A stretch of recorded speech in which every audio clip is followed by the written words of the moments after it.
would do anything to see their name at the top of the leaderboard. To celebrate the re-release of the Super Mario Bros. Super Show for Blu-ray and DVD, now felt like the perfect time to cover the most infamous stories in the history of Mario speedrunning.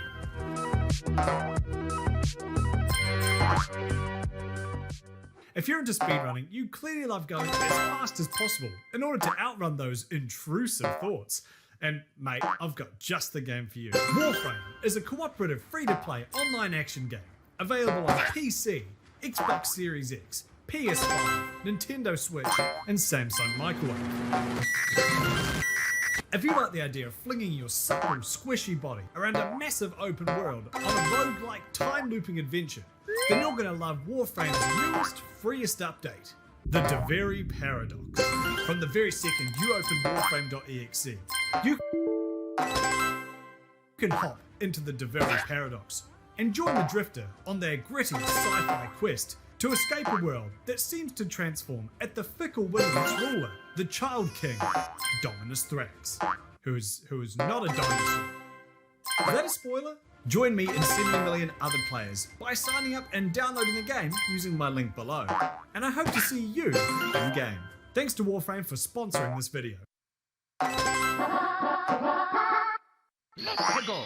Mario Kart 64, the 64th entry in the Mario Kart franchise, finally answered the question, what if Mario could legally drive without glasses? Dripping with nostalgia and a general obsession with going fast, matched only by that blue gopher, it's no surprise that Mario Kart 64 is a popular candidate for speedrunning. For years, a series of runners were competing for the holy grail of Mario Kart 64 speedruns, the perfect 32 out of 32. Playing in the non-shortcut category, where runners have to complete the stages without using glitches to skip large sections of them, their goal was to hold a world record in all 32 categories at once. This involves getting a world record on all 16 stages in both the 3-lap category and the single lap category. Given the popularity of the game, you might think this would be impossible if it weren't for Matthias Rustermeyer, a Mario Kart prodigy. The German even went on an all-mushroom diet while speedrunning the game,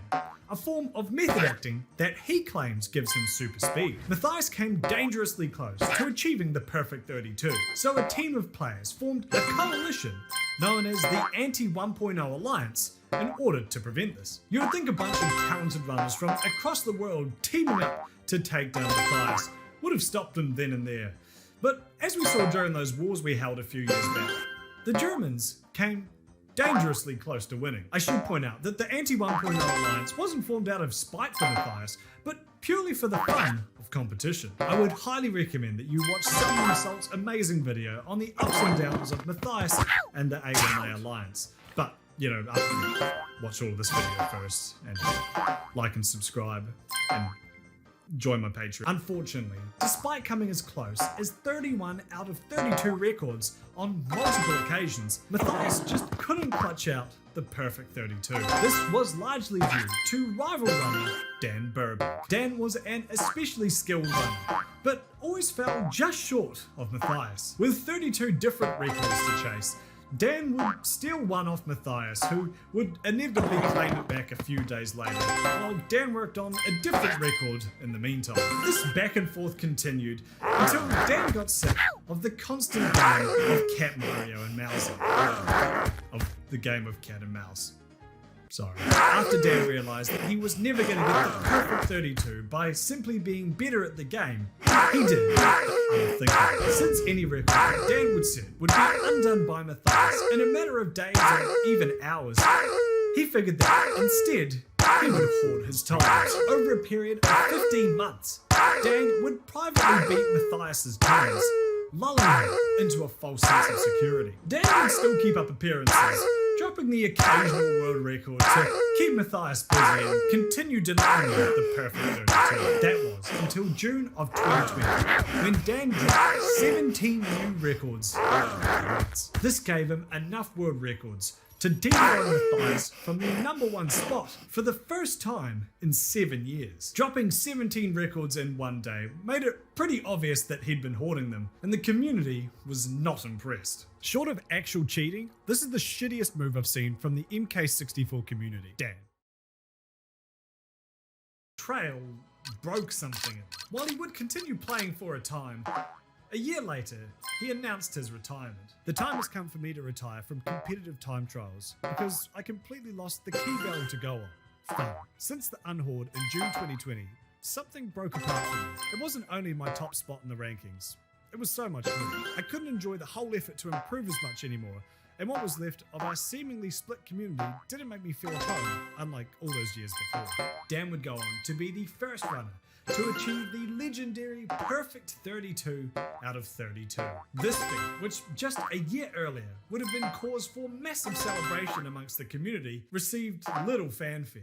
The community would eventually vote to ban the hoarding of top 10 record holders. While Dan might not have technically cheated in his pursuit of fame, these next few blokes definitely did. Cheating in speedruns can come in many forms, from hacking the game's code to paying some guy off Craigslist to do it for you. One of the most common methods is splicing. Splicing is the act of using editing software to cut together a compilation of all of your best runs. Sort of like how I cut together all the takes where I don't leak out of one of my many orifices. This is usually done in hard to notice places, like loading screens or other locations in the game where the screen might go black for a second, or parts where they think the judge might have fallen asleep while reviewing. This allows you to replace one section where you run badly, like after the Boston Marathon, with one part where you run good, like before the Boston Marathon. Yep, that's not making it in. There is still some skill involved here, as you have to run the game good enough to get the cuts to splice together in the first place. But of course, nobody wants to hear about the time you would have got a world record if you'd only played good at the other 90% of the game. A great example of a bloody splicer was Holy Moly 2207. Holy Moly held the Super Mario 64 16-star world record for 3 years between 2005 and 2008. Now, that's practically ancient history at this point, and nobody would have taken the time to go back and trawl through his old record if he'd just kept his mouth shut. In 2017, he commented on the video of the then world record holder, Cheese, saying, "Yeah baby, you can play like Taz. Very impressive. Back in 2004, I held the 16-star world record for several years. Holy moly." This weird humble brag piqued the interest of user Gothic Logic, who looked into Holy Moly's run. Suspicious of this relatively unknown character who had held such a prestigious record for such a long time, he decided to view this under a spectrogram. Despite sounding like an app for ghosts to post pictures of their boobies, a spectrogram is a visual representation of the spectrum of frequencies of a signal as it varies with time. That clears things up. While cutting two identical black screens together would be near impossible to notice, the audio accompanying them is not quite as forgiving. Even what might sound like complete silence to the human ear may have some low hum that a spectrogram can read. Upon reviewing Holy Moly 2207's run, Gothic Logic found a number of breaks and overlaps in the audio that would not be there in a normal playthrough, all occurring during loading screens. With the proof of his spliced run submitted, his record was struck from the history books and he was executed without trial, all because he couldn't help but play.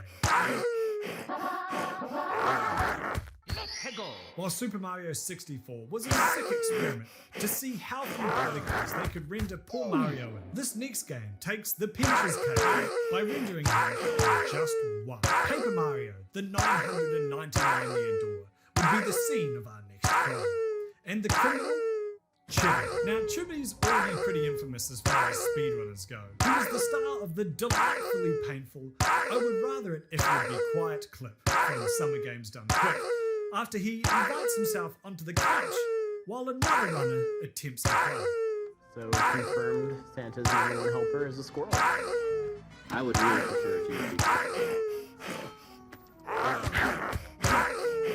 Finishing this video alone should qualify you for some form of world record, but Chibi's exploits extend beyond the mere crashing of couches. While streaming speedrunning attempts of Paper Mario, it was discovered that he was cheating in order to perform an incredibly difficult skip. One of his viewers, a Taz speedrunner named Malio, voiced his skepticism. Something didn't seem right about that. I am accusing you of cheating, so I will analyze this later and conclude with more information.